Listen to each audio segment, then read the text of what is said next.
Ne pas être fasciné par Bernard de Montréal.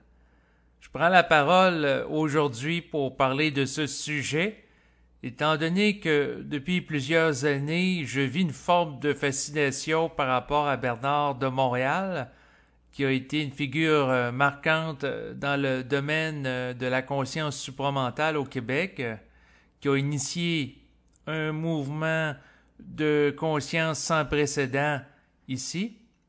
Et c'est sûr que par rapport à lui, c'est extrêmement facile de vivre une forme de fascination par rapport à la puissance de son verbe, sa capacité de parler d'une manière directe, claire, précise et extrêmement vibrante de certains sujets. Mais comme il l'enseignait, il faut être capable de ne pas être fasciné par aucune forme. Et dans un sens, même l'instruction supramentale, lorsqu'elle est intellectualisée par l'ego, devient une forme. C'est la raison pour laquelle j'ai décidé d'aborder l'importance de ne pas être fasciné par Bernard de Montréal, parce qu'il y a peut-être certaines personnes qui, comme moi, ont vécu ou vivent présentement une forme de fascination à son égard. Donc, il y a des gens qui entreprennent un cheminement d'éveil de conscience. Lorsqu'ils sont jeunes, ils peuvent être fascinés par la religion, par des prêtres, par des gourous, par les spiritualités orientales, par le nouvel âge, par des maîtres spirituels, par la suite des gens qui sont des moines bouddhistes, par le Dalai Lama, par le pape, par des guérisseurs, par des magnétiseurs, par des gens qui se disent contactés par les extraterrestres. Donc, il y a des gens qui cheminent dans le domaine de la conscience et passent d'une fascination à l'autre. Donc, pendant une période de temps de ma vie, je m'intéressais au Dalai Lama et aux spiritualités orientales. Là, j'ai délaissé ça à un moment donné pour d'autres choses. Et puis, éventuellement, je me suis intéressé à l'instruction que véhiculait Bernard de Montréal. Et depuis ce temps-là, je m'intéresse moins aux autres choses parce que je trouve que cette instruction a une vibration qui est beaucoup plus élevée à travers ce qui a été véhiculé dans le passé, que ce soit par rapport à la religion, aux philosophies des intellectuels là, en Europe, que ce soit l'existentialisme, Jean-Paul Sartre, les philosophies orientales, le bouddhisme, ensuite le nouvel âge, il y a toutes sortes de choses que j'ai explorées dans le passé. Et l'un des éléments qui m'ont amené à vivre une forme de fascination à l'égard de l'instruction de Bernard de Montréal, c'est la vibration qui est véhiculée dans son instruction et sa parole, qui se démarque de ce qui a été fait au préalable. Donc, autrement dit, je ressentais une puissance d'une vibration lorsque j'écoute ces enregistrements qui faisaient écho à une réalité que je porte en moi. Donc, d'entendre quelqu'un qui canalise du matériel qui provient de l'esprit fait écho simultanément à l'esprit qu'on porte en soi. Donc, ça fait écho à une sensibilité si on est capable de le percevoir. Donc, si notre conscience est en état d'éveil, de conscientisation, eh bien, à ce moment-là, on commence à percevoir l'énergie de son propre esprit simultanément que lorsqu'on l'entend s'exprimer l'esprit à travers un autre individu. En philosophie, on dit que le semblable ne peut qu'être reconnu que par le semblable. Et pour percevoir quelque chose chez une autre personne, il faut à quelque part déjà le porter en soi. Donc, si on perçoit chez quelqu'un une forme de dévotion et qu'on admire ça, c'est parce que peut-être qu'on a un côté qui vit de la dévotion. Donc, pour les gens qui sont dans la haute spiritualité, qui vont, par exemple, vouer des cultes à certaines divinités, à certains anges, donc qui font écho à leur désir de plaire à des êtres spirituels, alors que quelqu'un qui touche à une vibration mentale, qui est branché avec cette vibration-là, il va seulement vivre un phénomène de résonance avec des gens qui portent également cette vibration mentale.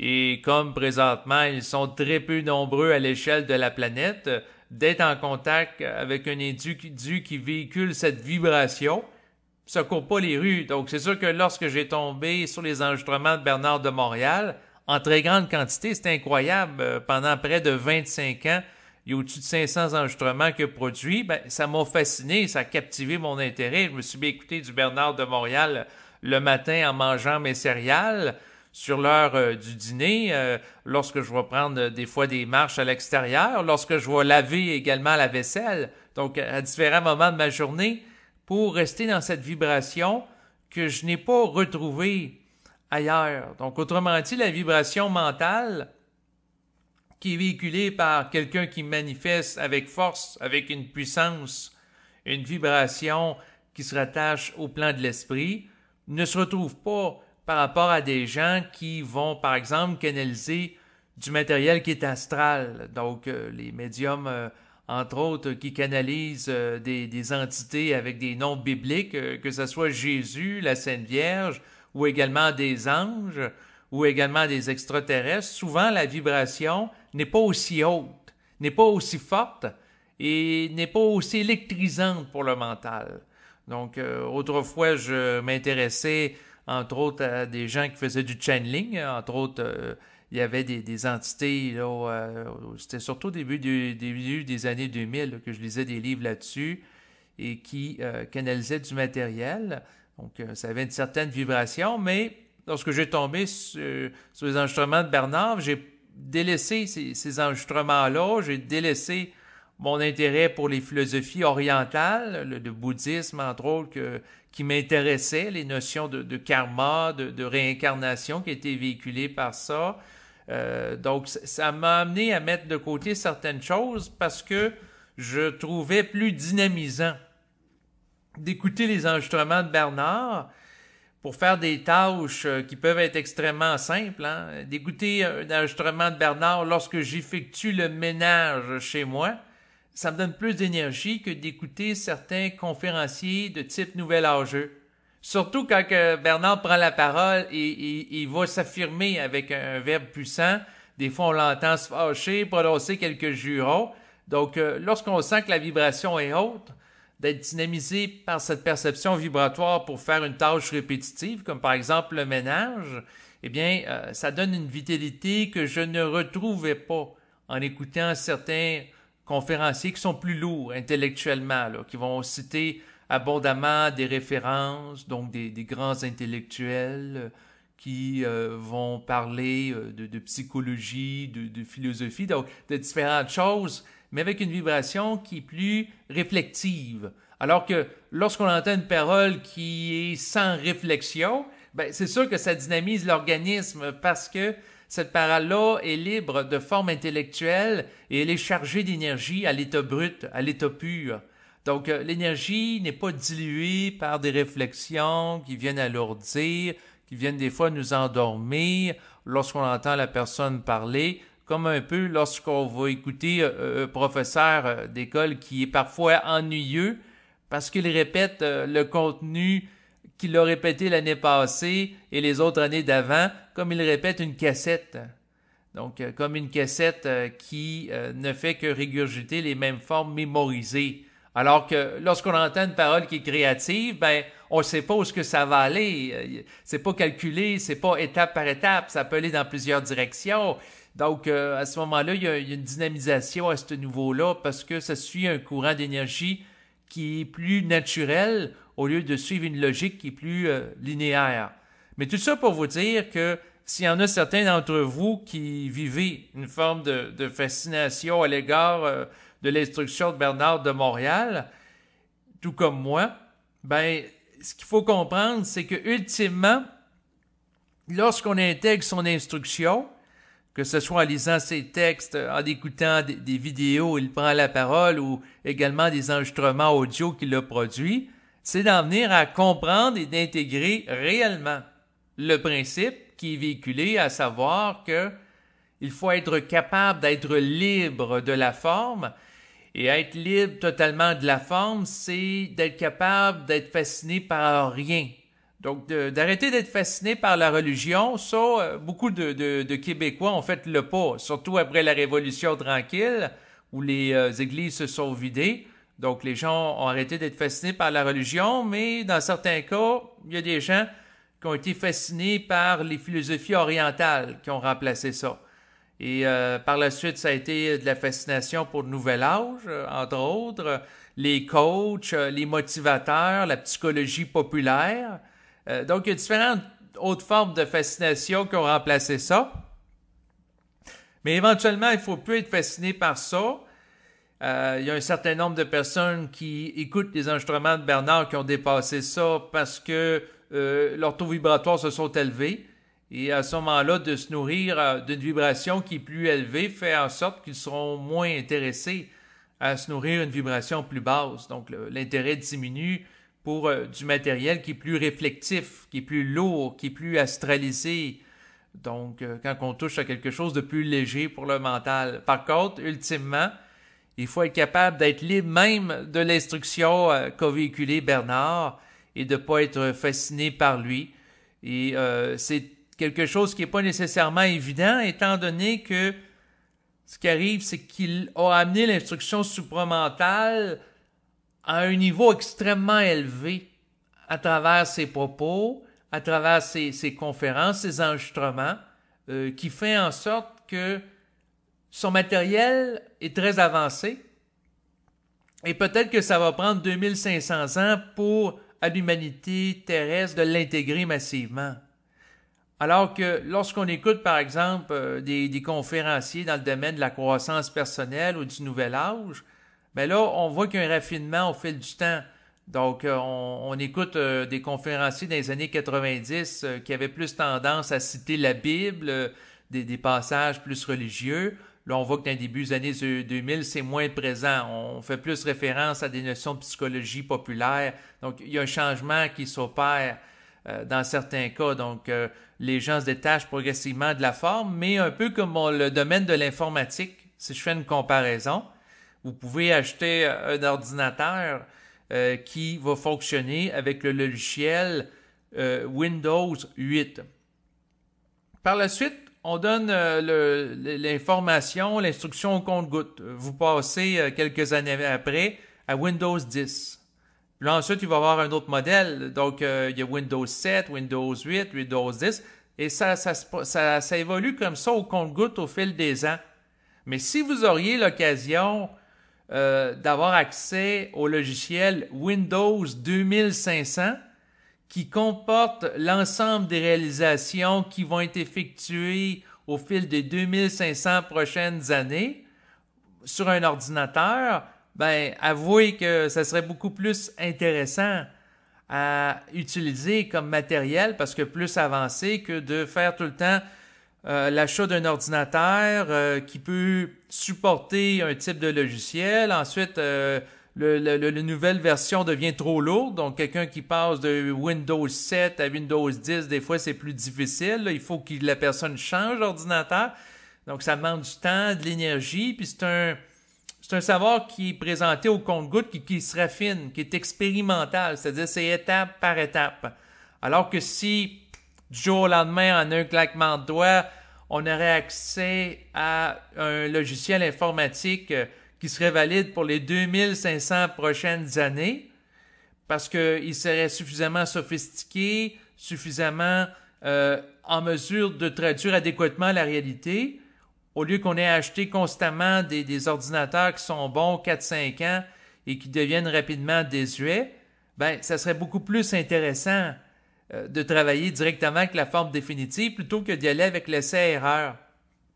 Et c'est un petit peu le rapport que je vis à l'égard de les enregistrements de Bernard de Montréal et son instruction, et peut-être que ça fait écho à certains d'entre vous, dans le sens que son matériel a une certaine portée intemporelle, en ce sens que, présentement, au moment où j'écoute les enregistrements, on est en 2017, et j'écoute des enregistrements qu'il a produits au début des années 80, et ces enregistrements ont pas mal vieilli, à la différence de certaines musiques des années 80. Donc, autrement dit, c'est des enregistrements où ce que les principes qui sont véhiculés à travers sa parole sont toujours pertinents, sont toujours à propos. Donc, il y a une certaine intemporalité à travers le contenu qu'il véhicule, ce qui fait que ça devient fascinant, à la différence de d'autres conférenciers qu'on va écouter, qui ont produit des enregistrements là, des années 80 ou des livres. Et là, non, ces propos-là, ça a plus ou moins bien vieilli. Il y avait trop de fascination pour les extraterrestres ou il y avait trop de fascination religieuse. Donc, on voit, par exemple, dans un vieil enregistrement, un conférencier citer abondamment la Bible et ainsi de suite. Donc, j'ai pas nécessairement... j'ai rien contre la Bible, là, ça peut être utile pour certains individus, mais le point, c'est que il y a certains matériels qui ont été faits qui ont mal vieilli dans le sens que ça n'a pas tenu compte d'où ce qu'on est aujourd'hui et qui, à quelque part, les mises à jour qui ont été faites fait que c'est désuet, c'est dépassé, c'est démodé. Les formes qui étaient véhiculées à travers ces conférences de certaines personnes, quand on regarde ça avec le recul aujourd'hui, quelques années plus tard, 30 ans plus tard, ben, on dit non, ça c'est dépassé, c'est désuet. Alors que l'instruction de Bernard, qui justement visait non pas à véhiculer des formes, mais une vibration derrière la forme, a une certaine actualité encore présentement, ce qui fait que je me tente pas d'écouter ces enregistrements. Donc ça fait un peu plus de... Je dirais que ça fait à peu près 13 ans que j'écoute activement ces enregistrements et je me tente pas parce que présentement, je n'ai pas vu de conférencier qui véhicule une vibration aussi haute. Et c'est là que vient le moment de faire un appel à tous. Donc, s'il y a des gens parmi vous qui connaissez des conférenciers ou conférencières, ça peut être également des femmes, bien entendu, qui véhiculent une vibration qui est extrêmement haute au niveau supramental, vous pouvez m'écrire un message en bas de cet enregistrement ou également m'envoyer un courriel à l'adresse David Lévesque Supra @hotmail.com parce que je serais intéressé à découvrir d'autres personnes parce que là, ça fait 13 ans à peu près que j'écoute quand même assez intensivement les enregistrements de Bernard. Il y a parfois des gens qui me présentent des liens vidéo qu'ils me partagent de conférenciers, de communicateurs, de gens dans les médias, de documentaires, et ainsi de suite. Mais je trouve que la vibration n'est pas aussi élevée que ce que véhiculait Bernard. Donc, j'ai souvent de la déception que je vis. Mais peut-être que ça existe. Peut-être qu'il y a des gens qui prennent la parole. Je ne demande pas nécessairement que ça soit aussi élevé que Bernard, mais que la vibration soit forte. Parce que, à un moment donné, d'écouter tout le temps Bernard parce qu'il n'y a pas d'autre chose, ça devient un petit peu ennuyeux. Parce que, normalement, ce qui serait intéressant, c'est d'avoir la possibilité d'écouter une variété de conférenciers qui prennent la parole d'une optique supramentale pour, par exemple, commenter l'actualité, pour parler de qu'est-ce qui se passe dans les pays du Moyen-Orient, qu'est-ce qui se passe également en Europe, en Amérique, commenter les dernières découvertes scientifiques, donc d'avoir un regard supramental sur la situation, plutôt que sensationnaliste comme le font certains animateurs dans les médias de masse, serait intéressant. Donc, c'est sûr qu'éventuellement, il y aura sans doute des gens qui auront une sensibilité plus élevée qui prendront la parole, mais à défaut d'avoir accès à du matériel qui véhicule une vibration élevée ou qu'il y en ait peu, j'ai décidé de prendre moi-même la parole pour manifester un matériel qui me sert à exprimer ma vibration. Et c'est sur le point que je veux en venir, parce que lorsqu'on est fasciné par Bernard, on vit au crochet de son identité, mais on ne développe pas sa propre identité. Et pour arriver à développer sa propre identité, ben, c'est d'avoir l'audace de prendre la parole. C'est d'avoir l'audace également d'écrire pour manifester sa conscience à travers des propos qui sont tenus. Et c'est le point qui va permettre de se libérer de la fascination pour Bernard de Montréal, pour le supramental, pour toutes sortes de choses.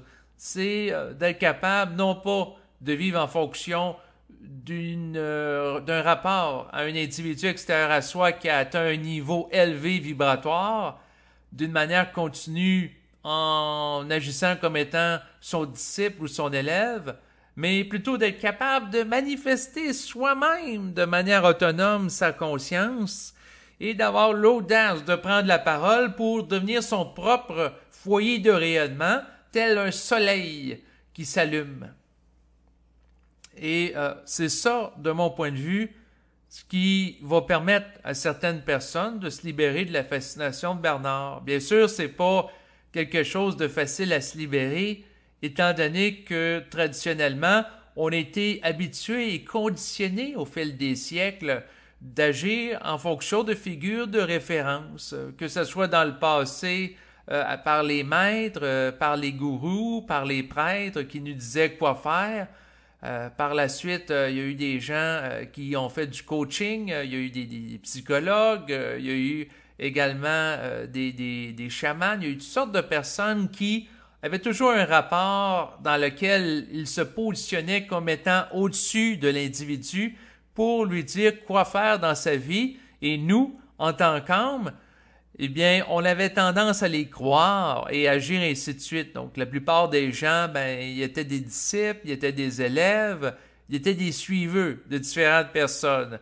Et puis, à un moment donné, quelqu'un se présente et prend la parole pour nous dire qu'il faut arrêter de croire.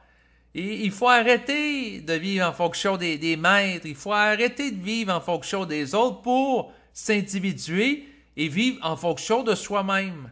Mais le problème, comme on est conditionné à croire et à être des suiveurs, on peut avoir tendance à suivre la personne qui vise à véhiculer une instruction qui a pour but de nous amener à arrêter d'être des suiveurs. C'est un petit peu paradoxal parce qu'on est conditionné culturellement à être des disciples au niveau de l'âme, à être des suiveurs de quelqu'un d'autre, que l'autorité est toujours extérieure à soi, mais quand quelqu'un nous ramène au fait qu'à quelque part, il faut être autonome dans sa psyché, il faut être sa propre autorité, il faut être capable de décider par soi-même, il faut être capable à un moment donné de développer une maturité psychique et une autonomie vibratoire pour être libre réellement dans sa psyché. Même lui, on peut avoir tendance à le croire et à vouloir le suivre, et surtout si sa vibration est plus élevée que la nôtre, à ce moment-là, il y a un rapport facilement de disciple à maître qui peut s'installer dans notre façon de concevoir cet être. Donc, mais le paradoxe, c'est qu'une personne peut nous dire d'arrêter d'être des disciples, des suiveurs, des élèves, pour éventuellement rayonner soi-même, mais si on est trop attaché au principe qu'il faut tout le temps se référer à quelqu'un extérieur à soi, même lui, on ne l'écoutera pas. Et c'est là qu'il est important d'arrêter d'être fasciné par n'importe quel individu, d'être dépendant de tout le temps quelqu'un extérieur à soi pour à un moment donné vouloir manifester son énergie, sa vibration. Et c'est le moyen réel qui va permettre à la personne d'atteindre son autonomie psychique et d'arrêter d'être fasciné par toute forme d'être, que ce soit des extraterrestres, anges ou peu importe. Il faut être capable de se mettre en position d'autorité dans sa propre vie par soi-même, non pas pour empiéter sur le territoire des autres, mais pour prendre sa juste place dans sa vie, dans ses rapports en société, dans ses rapports au travail, avec ses amis, et également avec les gens de notre famille pour pas se faire marcher sur les pieds par rapport aux autres, pas être des suiveurs, mais être capable de dire ce qu'on a à dire et d'être capable de s'affirmer d'une manière qui est réelle pour éventuellement manifester sa propre vibration, parce que c'est le seul moyen qui nous permet d'être réellement libre dans sa psyché, parce que sinon on est toujours à la remorque d'un individu ou d'une entité extérieure à soi qui va nous dire quoi faire. Donc voilà l'essence du message que je voulais véhiculer. Non pas que d'écouter les enregistrements de Bernard, c'est pas intéressant. C'est vraiment très intéressant, surtout qu'ils sont en grande quantité. Mais à un moment donné, il faut être capable d'aller au-delà de son instruction pour être capable de manifester réellement sa propre individualité Et c'est pas évident parce que, historiquement, et peut-être sur de nombreuses incarnations en tant qu'âme, nous n'avons pas eu l'opportunité de prendre la parole. Nous n'avons pas eu l'opportunité de dire tout haut ce qu'on pense. La liberté d'expression, c'est un phénomène qui commence à peine à émerger à la surface de la Terre, surtout dans les pays démocratiques avec la liberté de presse, mais qui est nouveau sur le plan historique, parce que l'humanité a passé des millénaires dans un état d'obscurantisme où la société était gérée par des dictateurs, par des rois, par des gens qui amenaient les autres à croire à leurs propos et qui empêchaient l'expression individuelle. Alors que là, on commence à avoir un peu plus de possibilités à s'exprimer, en tout cas dans les pays occidentaux. Et c'est à ce moment-là qu'il faut utiliser cette fenêtre d'opportunité, notamment à travers les nouvelles technologies comme Internet, que ce soit YouTube qui donne la chance de s'exprimer gratuitement sur une chaîne de diffusion vidéo pour avoir l'audace de prendre la parole et de manifester son rapport consciemment avec l'esprit et également manifester le verbe créatif qui peut émerger. Sinon, en terminant, je vous mentionne qu'il ne sert absolument à rien de m'écrire un message par courriel ou par YouTube dans l'espoir d'obtenir les enregistrements de Bernard de Montréal auxquels je faisais référence précédemment. Donc, ça sert à rien de m'écrire étant donné que je ne dispose pas des droits d'auteur se rapportant à ces... il y en a au-dessus de 500 enregistrements que j'ai eu accès, mais je peux pas les diffuser sur Internet. Par contre, si vous voulez avoir accès à ces enregistrements-là ou toute forme de matériel qui se rapporte à Bernard de Montréal, vous devez contacter les responsables de sa succession, donc les membres de sa famille, ou également Richard Glenn, qui a effectué des entrevues avec lui dans le passé. Et ce dernier dispose des droits d'auteur là, à l'égard des entrevues qu'il a effectuées avec lui. Donc, c'est ce qui va compléter vraiment cet enregistrement. Parce que c'est sûr qu'il y a des gens qui peuvent trouver déplorable qu'il y ait une très grande quantité de matériel de Bernard qui ne soit pas accessible.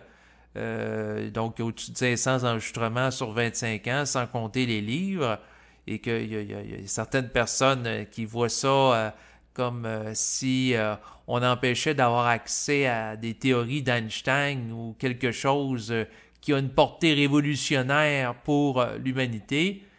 Mais en même temps, ce qu'il faut comprendre, c'est qu'il y a des lois humaines qui doivent être respectées. Donc, c'est sûr que je n'ai pas le droit de véhiculer le matériel d'autrui.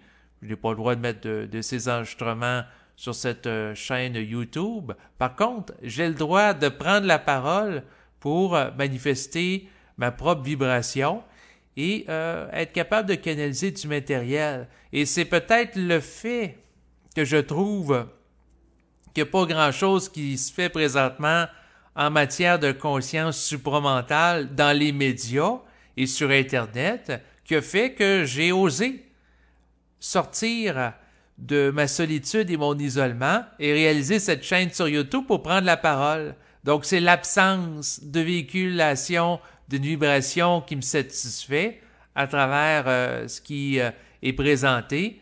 Donc, c'est cette satisfaction et qui m'a amené à quelque part à prendre la parole. Donc, c'est à travers le manque de quelque chose que ça m'a amené à vouloir manifester ce que j'ai besoin. Donc, c'est ça ce qu'il faut comprendre, que lorsque je fais des enregistrements où ce que je parle, c'est quoi l'âme, c'est quoi l'esprit, donc où je réponds à des questions. Ça m'amène à être capable d'être autonome pour faire émerger en moi des réponses et c'est pas mauvais en soi.